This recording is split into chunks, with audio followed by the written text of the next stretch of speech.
So first of all, I would like to thank the organizer to giving me the opportunity to talk here, and to Katie for the nice introduction on photo evaporation, so I can jump into the topic here.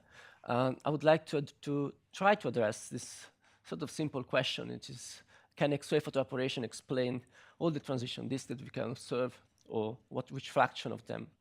And so this is sort of the overview of my talk. I will talk briefly about transition disk demographics, and what we can see, what are the transition disks that we can observe. And then I will talk about the photoevaporation models and the new models of X-ray or XUV photoevaporation that we developed in Munich within this framework on this research network focused on transition disks. And then I will talk about how this affect the disk evolution and some conclusions related to this. Okay, so I will go briefly into transition disk demographics. So what are transition disks? Transition disks were defined observationally in 1989, and where this disk where there's a flux in the near infrared, which is consistent with the inner gap, right? In the gap in the inner parts of the disk. And this now has been solved with the recent imaging by Halma and other facilities here. In this is an example. We can see this transition disk with the inner gap, right? And what is the fraction of these disks? So they seem rare, this transition disk, following this paper by Muzzarolo et al. 2010.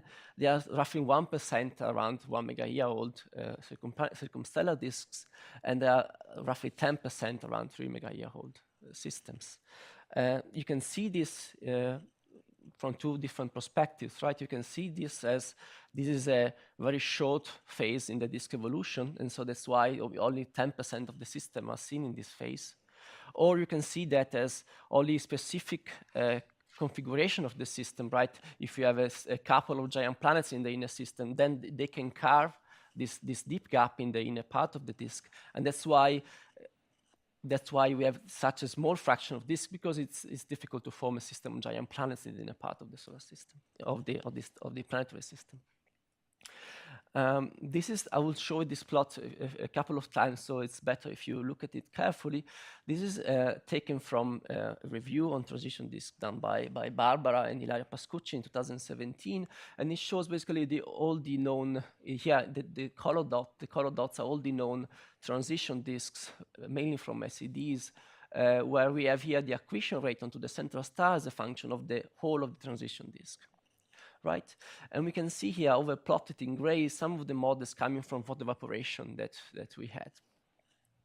So the initial idea was that we can divide this plot in two parts, right? We have the system with small gaps, with small holes and relatively small accretion rates that can be explained by photoevaporation from the central star. And when we are going to larger holes and larger accretion rates, the only way we can explain those systems is to dynamically sculpt it from system on giant planets or from a binary companion. And so we wanted to address these problems and many other things about photoevaporation. We started, I will show a picture of how photoevaporation operates, and then I will show all the new models we did. So this has already been explained, but you have a process in the disk. I will remain agnostic on that. The transport angular momentum outwards and mass inwards, and this goes down with time, while at the same time the star is irradiating the outer part of the disk and generating a thermal wind, up to the point where this photoevaporative winds is coming, or this mass loss rate due to photoevaporative winds become larger than the accretion rate onto the central star, and so you start carving up a hole here, roughly the gravitational radius, as Christina was telling you. So you have the inner disk accreting onto the star on a viscous timescale, and then the stellar radiation can directly eat the bulk of the disk in the outer parts and rapidly disperse the outer disk, right? So as Christina showed, we have different profiles here. In the literature, there have been developed a series of models focusing only on EUV or on FUV, or like the models that James Owen developed, and I'll follow up on this line here. A disk irradiated by EUV and X-ray spectra. And as Katie was also telling you, these profiles are quite different, especially as order of magnitude. The mass loss rate coming from X-ray or FUVs on the order of 10 to the minus 8, while it's roughly 2 orders of magnitude less from the EUV. So I developed this framework here where we are using sort of Pluto, which is a grid, a Eulerian grid hydrodynamical code, coupled with moccasing with this ionization code from Barbara Colano in order to have a relative transfer hydro simulation. And from this simulation, basically, we get sort of the streamlines of our photoevaporative wind and at the sort of an equilibrium state, at which point we sort of integrate the streamlines of our wind and we obtain some surface density as a function of radius, surface density mass loss rate as a function of radius coming from our photoevaporative winds. Then we can use this to apply them to 1D viscous evolution code and coming up with these demographics that we can compare with the plot I've shown you before, or we can post-process these results with, again, with the relative transfer code to obtain synthetic line profiles and that we can quantitatively compare with the line observations. This is an example of one of these simulations. This is done for a 0.7 solar mass star, in this case, X-ray luminosity of 210 to the 30 x per second, where we have, I was showing you here the density, the temperature, and the radial velocities, and now we plotted here the streamlines of this photoevaporative wind. I think this is a line every 5% of the cumulative mass loss rate. So this is done for primordial disk for several X-ray luminosities, and now we are expanding it also for several stellar masses. And this has been done also for transition disk. In this case, we also see an example of a transition disk where we self-consistently obtain the inner structure of the disk with the flows curved in the inner part and then leaving radially like with this thermal wind, like a Parker wind. What we obtain here is a sort of a cumulative mass loss rate of our photoevaporative wind as a function of the X-ray luminosity, for example. Yeah, I'm always comparing with this James Owen model because this is in a sort of, we improved this model by James Owen. I can go into that if you want. So basically, we had a temperature prescription, which is also a function of the column density, which was not present in the James Owen models. And we see that basically we got a sort of a factor 2 to 3 high accretion mass loss rate due to the photoevaporative wind, the X-ray plus UV photoevaporative wind. And we saw also with respect to James Owen that we reach a sort of maximum, a plateau for high X-ray luminosity, up to which basically there's no increase in the X-ray luminosity, doesn't change the mass loss rate due to photoevaporative winds. And this is mainly because at this point here, with this very high X-ray luminosity, X-ray radiation, basically there's a sharp transition between the disk temperature and already a temperature of 10 to the 4 Kelvin, like basically the UV irradiation. And basically at this point, the stellar radiation can't possibly remove more mass because it reaches all the mass until the point where all the X-ray radiation is absorbed. And what we obtain as well, basically, is, as I was showing to you, deriving this surface mass loss rate of the wind as a function of radius, right? We can then apply this directly to 1D viscous evolution codes in order to understand what is the evolution of the disk. And this is this is an example where I'm comparing my models in green with the James Owen old prescription, and also in this case an UV prescription coming, I think, from Katie Clark's old models. And we see here the evolution is a function of age, and we see that in this model, for this specific case, we have the disk is dispersed on a time scale of between 2 and 3 megayears. Then this is old James Owen model, and then the UV is able in this case to remove the disk on a much lower timescale because this is a factor 2 order of magnitude lower in the mass loss rate due to the wind. Then we can basically take this, run a series of models like this one here, spanning the parameter space, and we can then generate the probability of finding the system in a specific configuration. So with a certain, as well, again, as I was showing here, with a certain hole of the gap and a certain accretion rate onto the star. So this was the old James Owen model. This is our new model, where we can see that we can explain basically gaps up to 30, 40, 30 AU basically, and so a much larger fraction of the observed transition disks. not all. There's still this part here of the graph which is populated by larger holes and larger accretion rates, which we can't yet model with only using photoevaporation.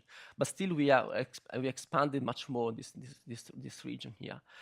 Another point I wanted to make is that we are also with the student modeling now carbon depleted disks. It has been shown that the disks in the outer parts are carbon depleted, possibly due to freeze out of the carbon onto grains that are then settling on the midplane. And so this atmosphere is depleted in carbon and oxygen, possibly.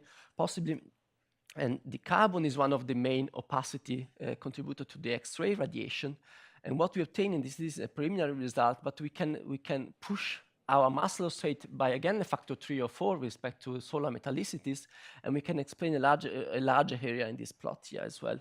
But now we are still working on doing a series of these runs for different carbon depletion factors, and in order to get more realistic study. This is a work in progress. Okay, so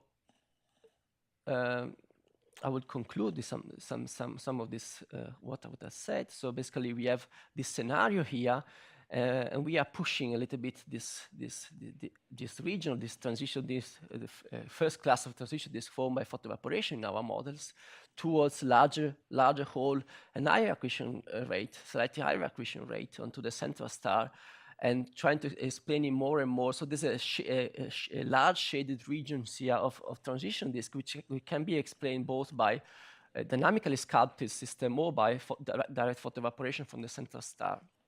Of course, we are still using quite a simplistic modeling of our system.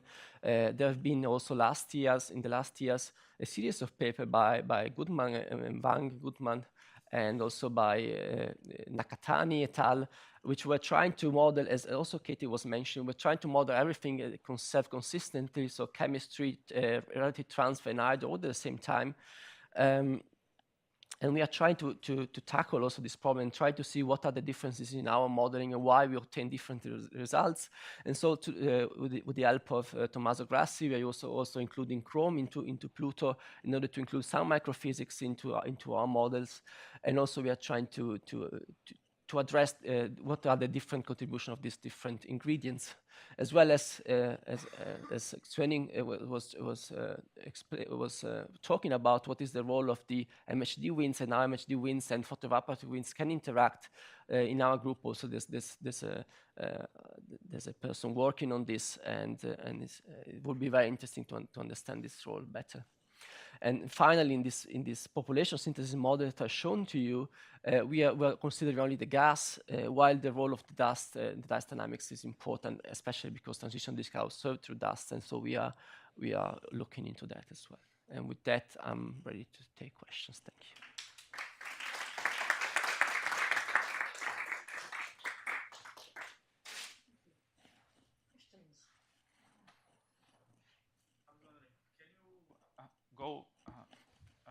Go back 3 slides to which slide? 17. Yes, I guess the one before this one. Yes, so that's an update, right, on James' work. Yeah. James had a figure like that too, and I asked James before, so I ask you now: how is the probability calculated? Yeah, so we run thousands of these 1D viscous evolution simulations, right? And then we basically check at each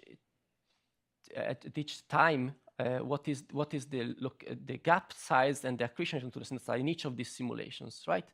And then we calculate over the total lifetime of the disk of all the simulation, what is the probability of this one of these to have a specific gap radius and accretion rate into the central star, right?